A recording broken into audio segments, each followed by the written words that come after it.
지금까지 이스라엘 12지파의 족보를 기록했습니다. 그 목적은 바벨론 포로에서 돌아온 사람들이 이제 자기가 어느 지파에 속한 건가 알도록 하기 위해서 이제 소개를 했습니다. 이제 9장에서는 예루살렘을 중심으로 거주하면서 예배와 성전 봉사에 힘썼던 사람들을 이제 소개합니다. 예루살렘 성전은 하나님의 임재를 상징하는 곳으로 하나님의 언약을 상기시키는 곳입니다. 그래서 1절, 2절에 그들의 역사를 소개합니다.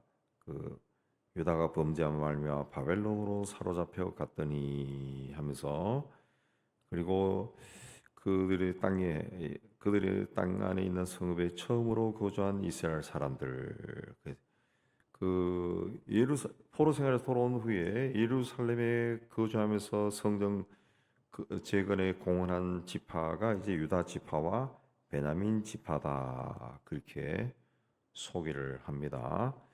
에브라임과 므낫세 지파도 나오지만은 유다와 베냐민 지파가 남쪽 유다 왕국의 정통 왕족이고, 성전과 예루살렘 성을 재건하는 데 중요한 역할을 감당했기 때문에 그렇습니다. 그래서 1절에 온 이스라엘이 그 계보대로 계수되었다. 그 계보대로 계수되었다. 성경에 이제 계수라고 하는 말이 나오면은 그 20세 이상의 성인 남자를 대상으로 하는데 인구 조사한 겁니다. 20세 이상의 성인 남자.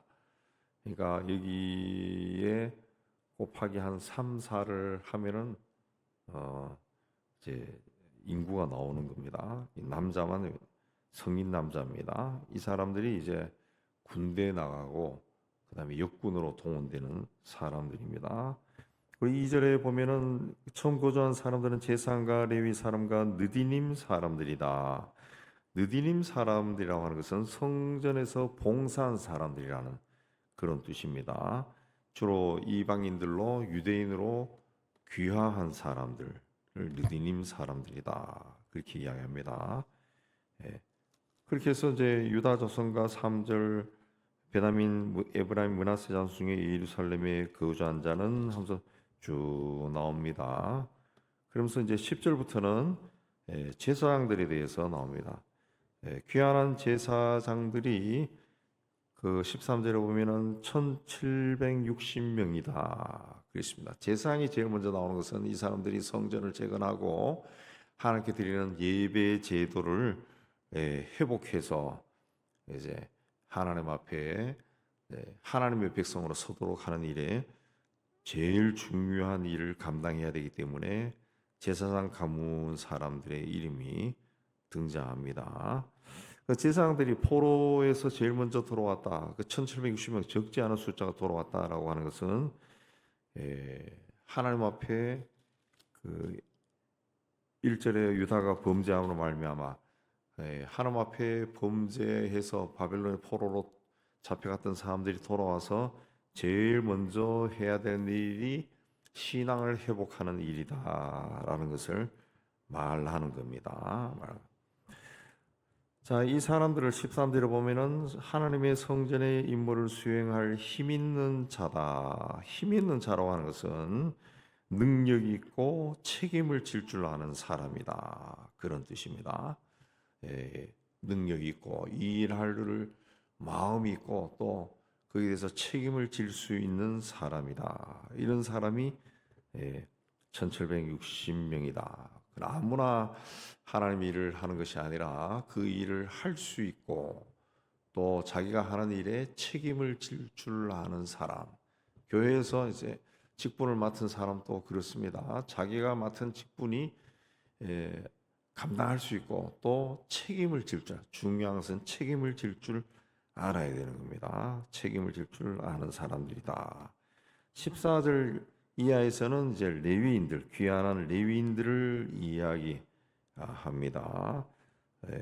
레위 사람들 중에 이런 사람들이 돌아왔다. 그리고 구체적으로 17절에 이제 문지기가 나옵니다. 문지기가 나오는데 문지기는 이제 성전문을 지키는 직분을 맡은 사람인데 이 사람들은 그냥 그 성전의 현관문을 지킨 사람이 아니라 성전 안에 있는 모든 문, 또 창고 문, 방문 이걸 아침마다 여는 사람들입니다.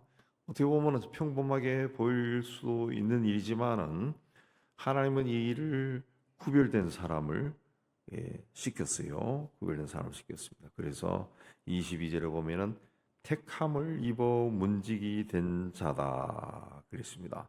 문지기도 아무나 하는 것이 아니라 하나님이 택한 자다. 그래서 이 사람들은 그 일을 책임지면서 했다 그랬습니다. 그래서 27절에도 아침마다 성전 주위에서 밤을 지내며 아침마다 문을 여는 책임이 그들에게 있었다 그랬습니다. 성전 주변에서 밤을 지냈다는 거죠. 밤을 보내고 아침이 되면은 문을 열다 정확한 시간에 성전 문을 열었다. 굉장히 중요하죠. 다윗이 시편 84편에서 주의 궁정에서 한 날이 다른 곳에서 첫날보다 나은즉 악인의 장막의 가함보다 내 하나님 문지기로 있는 것이 좋사오니 그랬습니다. 악인들이 있는 그 세상의 호화로운 그런 곳보다 하나님 성전의 문지기가 나는 더 좋다 그랬습니다. 그러니까 이 하나님에 대한 절대 신앙을 가지고 있는 사람들은 하나님께서 시키신 일이 무엇이든지 그걸 굉장히 중요하게 여기고 책임감 있게 하는 거죠. 이 문지기도 택함 받은 자다 그랬습니다. 그래서 이런 모든 사람들을 20절에 보면은 여호와께서 함께하신 엘라살의 아들 비느하스가 그 옛적에 그의 물을 거느렸다. 옛적에 거느렸다.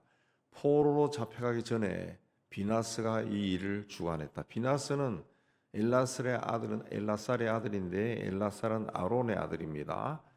그러니까 모세의 형 아론.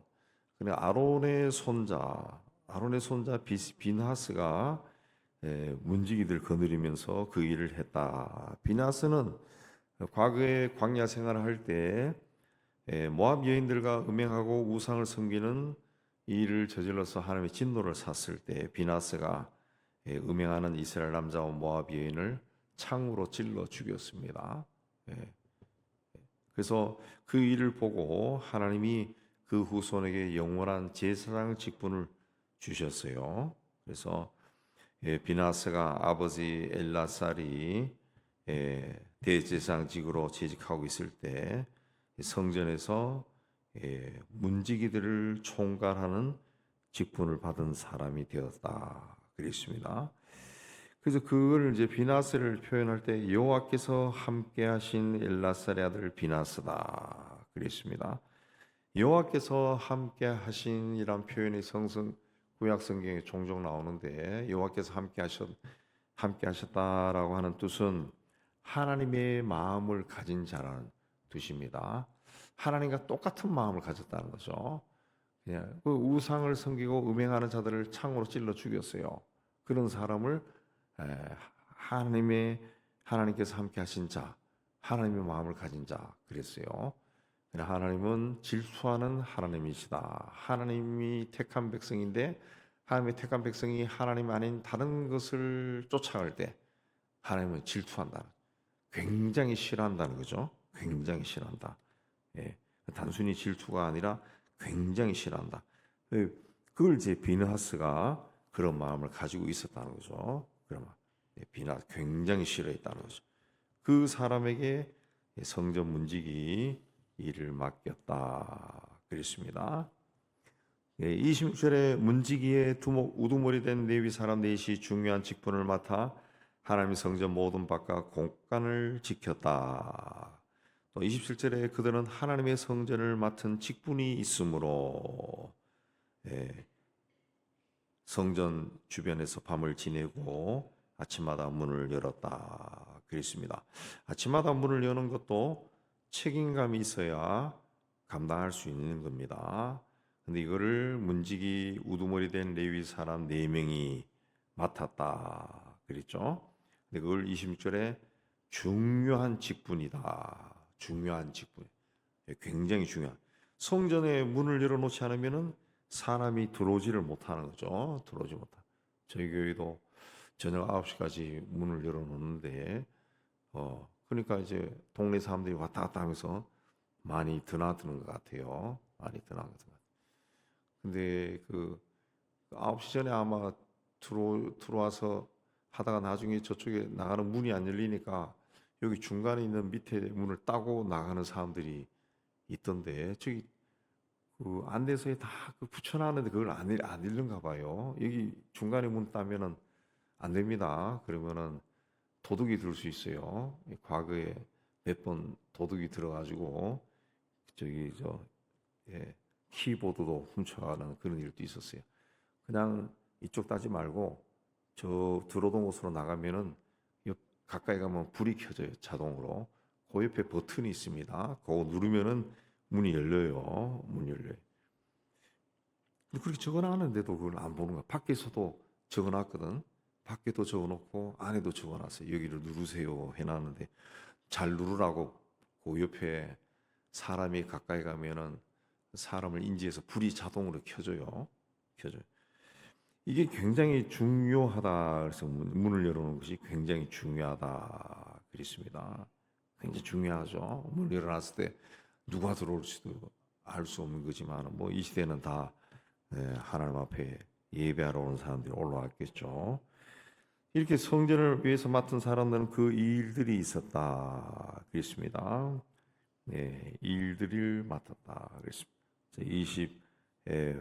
28절에서는 그 중에 어떤 자는 섬긴 데 쓰는 기구를 맡았다. 그래서 수요대로 가지고 들어가고 나오고 그렇게 했고 어떤 자는 성소 기구와 그릇과 고온가루, 포도주, 기름, 유향과 향품을 맡았고 또 제사장 중에 어떤 자는 향품으로 향기름을 만들었고 31절에 어떤 레위 사람은 전병, 빵을 굽는 일을 맡았고 또 32절에 그핫 자손 중에 어떤 사람은 그 구운 빵을 그 제단 위에 진설하는 진설하는 올려놓는 일을 맡았고 그다음에 찬송하는 사람이 있어요. 33절 그들은 골방에 거주하면서 주야로 자기 직분에 전념하며 다른 일을 하지 않았다. 그렇습니다.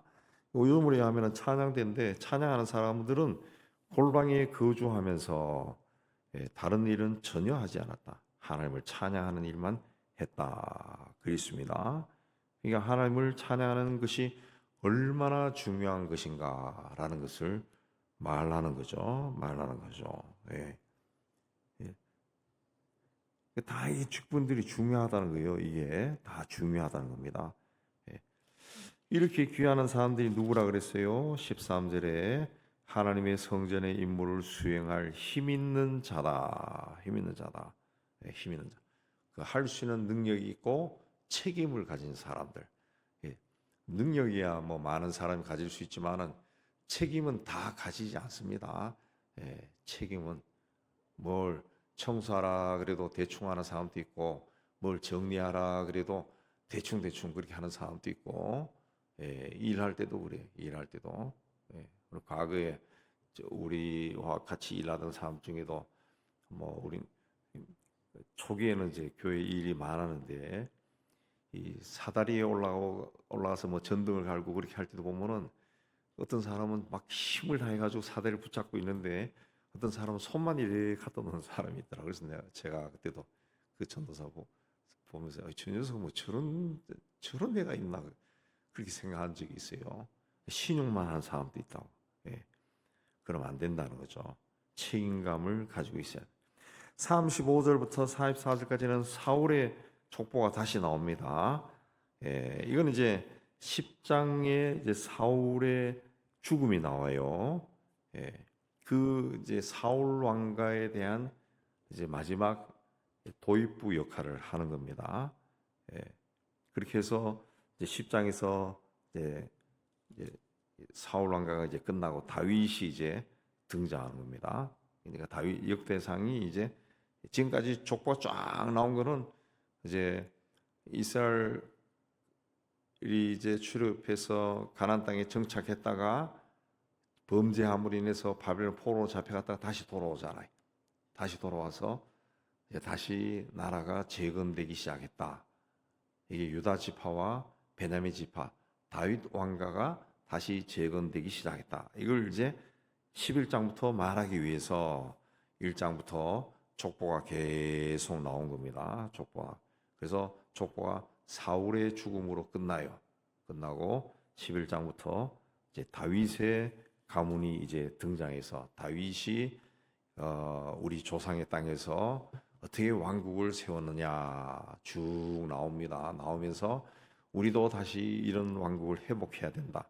그런 메시지를 주는 겁니다. 오늘 말씀에 하나님 일을 하는 사람들은 책임감을 가지고 일을 해라. 그리고 그런 사람들, 직분들은 다 하나님이 택한 자다. 그냥 택함을 입었다. 그리고 22절 마지막에도 다윗과 선견자 사무엘이 전에 세워서 이 직분을 맡긴 자다. 그랬습니다. 맡긴 자다. 우리도 이 시대에 직분을 가지고 있습니다. 이건 하나님이 우리가 다 택해서 이제 그걸 맡긴 겁니다. 이제 그거를 이게 내가 하는 일이 오늘 말씀에 나오죠. 28절부터 빵 만드는 사람도 있고 빵을 받아가지고 이 제단 위에 놓는 사람도 있었다는 거죠. 놓는 사람. 어떻게 보면 굉장히 작아 보이지만 작은 게 아니라는 거죠. 예.